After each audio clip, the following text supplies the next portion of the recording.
Welcome to Middle Class Matters. Today we will see the Adani's response to Hindenburg Report. The Adani response is on 29th January 2023. The summary 1. A note of caution to our stakeholders. We are shocked and deeply disturbed to read the report published by the Madoffs of Manhattan Hindenburg Research on 24th January 2023, which is nothing but a lie. The document is a malicious combination of selective misinformation and concealed facts relating to baseless and discredited allegations to derive an ulterior motive. This is rife with conflict of interest and intended only to create a false market in securities to enable Hindenburg, an admitted short seller, to book massive financial gain through wrongful means at the cost of countless investors. It is tremendously concerning that the statements of an entity sitting thousands of miles away with no credibility or ethics has caused serious and unprecedented adverse impact on our investors. The malified intention underlying the report is apparent given its timing when Adani Enterprises Limited is undertaking what would be the largest ever further public offering of equity shares in India. This is not merely an unwarranted attack on any specific company, but a calculated attack on India, the independence, integrity, and quality of Indian institutions, and the growth story and ambition of India. While we are under no obligation whatsoever to respond to these baseless allegations made in the report, in the spirit of good governance, transparency to our stakeholders, and to avoid false market, we provide our responses to the report as also the 88 questions raised in the report.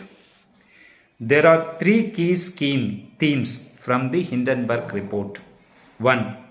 Selective and manipulative representation of matters already in the public domain to create a false narrative. 2. Complete ignorance or deliberate disregard to the applicable legal and accounting standards as well as industry practice. 3. Contempt for the Indian institutions, including the regulators and the judiciary. 2. Unveiling Hindenburg's motive. The report has been put out with the admitted intent of Hindenburg holding short positions in various listed companies of the Adani portfolio through US traded bonds and non-Indian traded derivatives, along with other non-Indian traded reference securities, to profiteer at the cost of our shareholders and public investors. Hindenburg has not published this report for any altruistic reasons but purely out of selfish motives and in flagrant breach of applicable securities and foreign exchange laws. The truth of the matter is that Hindenburg is an unethical short seller. A short seller in the securities market books gain from the subsequent reduction in prices of shares. Hindenburg took short positions and then, to effect a downward spiral of short share price and make a wrongful gain, Hindenburg published a document to manipulate and depress the price of stock and create a false market. The allegations and insinuations which were presented as fact spread like fire, wiping off a large amount of investor wealth and netting a profit for Hindenburg. The net result is that public investors lose and Hindenburg makes a windfall gain. Thus, the report is neither independent nor objective nor well researched. The report claims to have undertaken a 2-year investigation and uncover evidence, but compromises of nothing other than selective and incomplete extracts of disclosed information which has been in the public domain for years, if not decades. Attempts to highlight allegations which have since been judicially determined to be false, narrates as fact, which is attributed to hearsay, rumors, and gossip spread by unnamed sources such as a former trader, your thoughts of a close relationship, questions the independence of the judicial processes and regulators in the nation, and selectively extracts statements devoid of their context and with no understanding of Indian law or industry practice. It is telling that not one of the allegations is a result of any independent or journalistic fact finding. The allegations and incidentness made in the Hindenburg Report are knowingly false. Hindenburg's conduct is nothing short of a calculated securities fraud under applicable law. Point number 3. The shoe is on the other foot. Hindenburg's active concealment. Ironically, for an organization that seeks transparency and openness, nothing much is known about either Hindenburg or its employees or its investors. Its website alleges that the organization has an experience that spans decades and yet appears to have been set up only in 2017. Despite all its talks of transparency, Hindenburg has actively concealed the details of its short positions, the source of its own funding, who is behind them, the illegality underlying the systematic structures by which they hold such positions, or the profit it has made by holding such positions in our securities. 4. Our response to the allegations. Not one of these 88 questions is based on independent or journalistic fact-finding. They are simply selective reproduction of public disclosures or rhetorical insinuations coloring rumors as fact. The report seeks answers to 88 questions. 65 of these relate to matters that have been duly disclosed by Adani portfolio companies in their annual reports available on their websites, offering memorandums, financial statements, and stock exchange disclosures from time to time. Of the balance 23 questions, 18 relate to public shareholders and third parties, and not the Adani portfolio companies, while the balance 5 are baseless allegations based on imaginary fact patterns. Nonetheless, we have responded to all these questions summarized below. Disclosure, discredited and disproven allegations. Allegations number 1, 2, 3, 27, 28, 29, 30, 31, 72, 73, 74, 75, 76, 77, 78, 79, 80.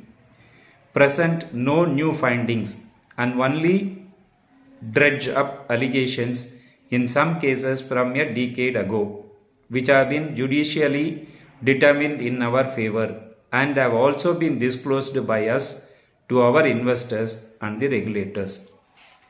By way of an example, there are multiple false narratives being created in relation to certain allegations concerning diamond exports, which matters have all been closed by the appellate tribunals CESTAT in our favor. This decision has been further confirmed by the Supreme Court itself twice over, a fact which has been deliberately ignored and concealed in the Hindenburg Report, which contemptuously raises questions on the competence of the appellate tribunal with baseless claims that it has ignored evidence. 2. Baseless allegations around transactions which are in fact compliant with law, fully disclosed and on proper commercial terms. Allegation number 9, 15, 19, 24, 25, 32, 33, 35, 40, 41, 42, 43, 44, 45, 46, 47, 48, 49, 50, 51, 53, 54, 55, 56, 57, 58, 59, 60, 61, 81, 82 and 83. Or again a selective regurgitation of disclosures from the financial statements of Adani entities to paint a biased picture. These disclosures have already been approved by third parties who are qualified and competent to review those, rather than an unknown overseas short seller, and are aligned with applicable accounting standards and applicable law.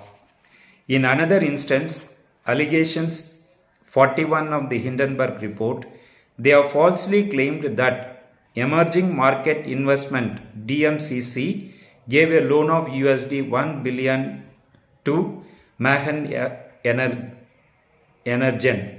The simple fact of the matter is that Emerging Market acquired the USD 1 billion unsustainable debt of Mahan Energen from its lenders for USD 100 as part of a resolution planned duly approved by the National Company Law Tribunal under the Indian Bankruptcy Code.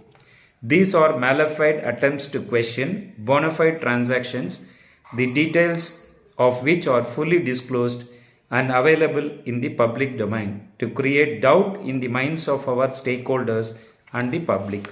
In fact, the malafide intent of Hindenburg can be clearly seen from its suggesting structures that would not be in compliance with corporate governance. By way of example, a fully disclosed transaction, see allegation 61 of the Hindenburg Report of Adani Enterprises Limited's subsidiary with NQXT to pay a standard security deposit, a common feature under long-term take or pay contracts for use of terminals, has been questioned. Hindenburg seems to suggest that NQXT, a corporate entity in its own right and subject to its own regulation, should provide Adani Enterprises long-term terminals for no charges at all. A transaction that would amount to providing a benefit to a related party without arm's length terms. This is part 1 of the Adani's reply for Hindenburg Report. The other parts will continue. Please like the video, subscribe to the channel, give your comments. Thanks for watching.